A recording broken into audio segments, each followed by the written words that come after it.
We love what we're seeing from him in the G League because that's where you belong. I've always believed that this kid has the potential once I watched him to be in the NBA.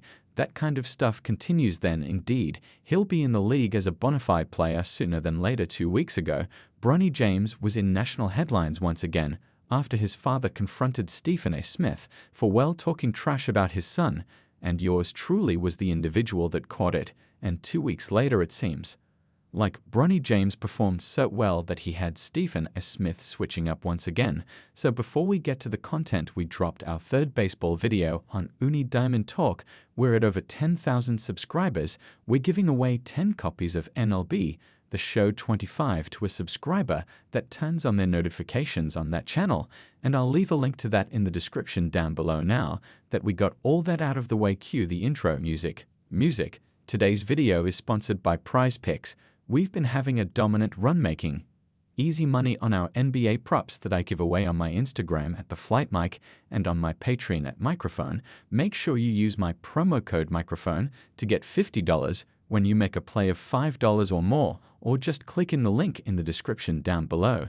And thank you Prize Picks for the sponsor. Mike check 11,212. What's going on, everybody? 2 weeks ago, Stephen A. Smith went viral in the sports world for having this confrontation with LeBron James. I personally thought this was one of the coolest moments of my career because the way Bron looked at me after I recorded it kind of looked like he knew what was about to go down, and my original thought when I posted the video was, what did Stephen A. Smith do that was so wrong in this particular instance that got LeBron James so heated at him? Well, Nick Wright explained, when Stephen A. brought that up on his podcast, you know what video played alongside it, like the soundless what we call B-roll highlights? It was Bronny's bad minutes against the Sixers. That's true, so like again I don't think that Stephen A.'s call, it doesn't exactly dispel the narrative that, well, yeah, there might be a little unfairness here. So at this point, hating on a player that has been the face of the NBA for over 2 decades is a surefire way to engagement bait in sports media, and it's something that Stephen A. Smith has done quite consistently. Should LeBron get some credit for JJ Rake? And now we're praising him as potentially he's the coach of the year, and we were like raking LeBron through the coals for that. Are you ready for this? I'd still rake him. It's nothing new. Stephen A. Smith started his career as Skip Biss co-host. Skip Biss made a whole career out of hating on LeBron James, and for the most part, this never really bothered LeBron to begin with, but that hasn't stopped Stephen A. Smith from consistently creating content on LeBron James' son and posting it on social media. It's gotten to a point where this LeBron sensitivity is just beyond the pale. I am pleading with LeBron James as a father, stop this. We all know that Bronny James is in the NBA because of his dad, and on one hand, I could understand why Bronny gets the scrutiny he did, because if you take a look at his statistics coming out of college and the season he put together in college, he clearly wasn't worthy of being drafted into the NBA. At the same time, it was the number 55 pick in the NBA draft. But also, whenever your father is saying this about you before you entered the NBA, I want him to get to the NBA. I want to be on the court. With him, I think that would be an unbelievable moment. Who do you want to play with? Ronnie is number 1 on my list.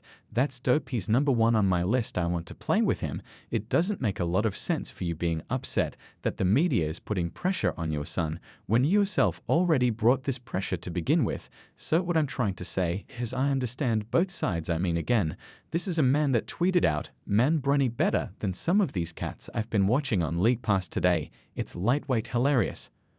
Or how about when he was drafted and JJ Rake said this about Bronny with Bronny? Just I want to clarify one thing you just said, which is Rob and I did not give Bronny anything. Bronny has earned this right. Bronny talks about his hard work. Bronny has earned this through hard work. What I'm trying to say is I was never a fan of the circus that was created around Bronny James, but I felt like those were self-inflicted wounds. I felt like if you drafted him without making a huge commotion out of things, then he wouldn't come with the controversy that he currently has now. The reason why LeBron James was so upset was because Stephen A. Smith was talking about LeBron James while showing Bronny James lowlights in the background, And after this moment went viral, Stephen A. Smith, no joke, went on a worldwide press tour about the situation. Smith would immediately say this on his podcast: "My position has always been that should have been the only moment we saw Bronny James in a Lakers uniform this season.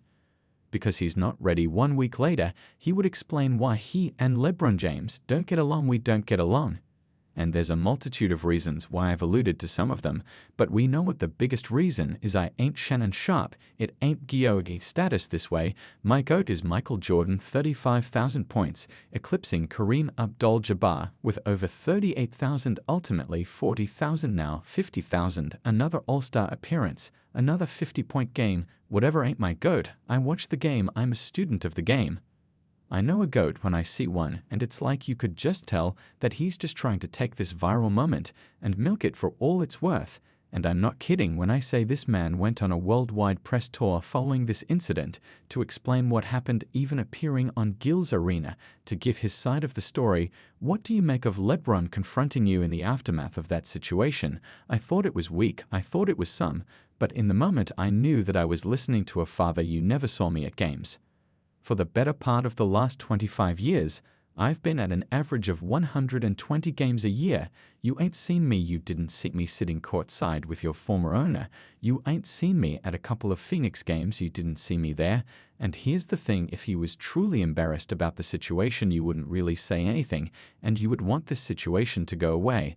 The fact that Stephen S. Smith was bringing it up consistently over the next couple of weeks is an indicator that he just wants the story in the headlines over and over and over again.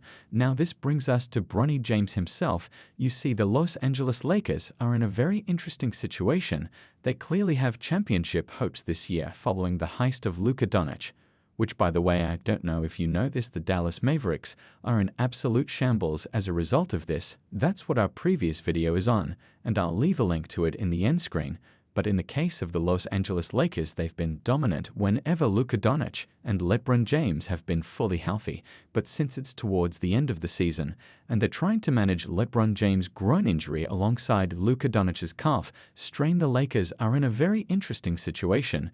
This is a team that could fall as low as the 6th seed or go as high as the 2nd seed. So on Thursday, the Los Angeles Lakers had a very significant game versus the Milwaukee Bucks, following a back-to-back versus the Denver Nuggets, in which the Denver Nuggets didn't play their 2 best players, which was kind of interesting considering how the Lakers and the Nuggets are neck and neck in the standings. So when the Lakers had to face off against the Milwaukee Bucks, they'd practically rested everyone. I mean, there was no LeBron, there was no Luka, there was no Austin Reeves, which meant a lot of other players that typically wouldn't get the opportunity to play had an opportunity to shine. And Bronny James had his best game of his career so far, scoring 17 points, 5 assists, getting 3 rebounds off of an incredible 70% field goal percentage, and shooting 50% from 3. That aside, he just looked good out there. There was this one moment where he crossed Giannis at Acampo, and then I personally thought he got fouled, but it just seems like the basketball IQ was there, and it's really nice to watch because I genuinely do want Bronny James to succeed.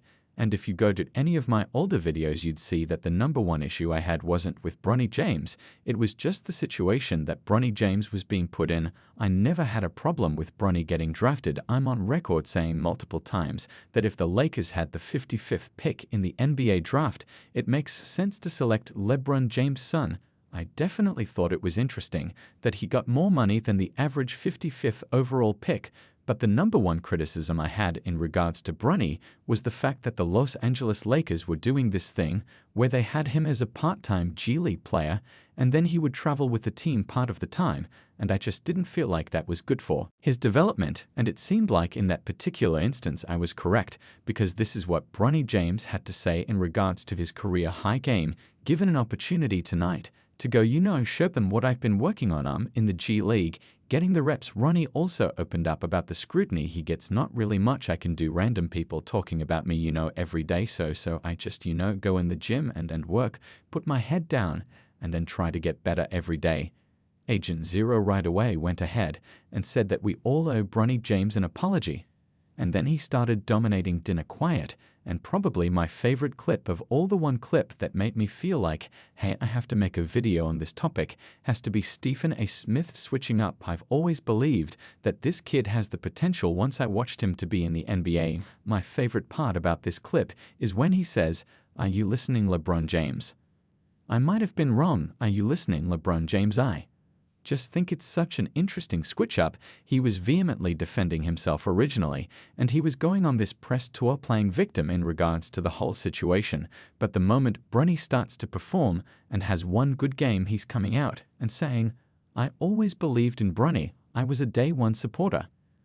And like, look, it's okay to switch your opinion, but it's just so funny to see you go from one side of the spectrum, defending yourself vehemently, to switching up completely on the other side of the spectrum when Bronny has a career game. Regardless, I'm really happy for Bronny James being able to get his revenge on his haters. So let me know in the comment section down below, what do you guys think about all this? Aside from that, I don't know if you guys heard, but the Dallas Mavericks are in shambles right now, and things have gotten even worse as a result of the Luka Doncic trade. I made a completely separate video, and I'll leave it in the end screen, and meet you guys there. I'm your boy Mike, and I'm dropping our mic until our next upload.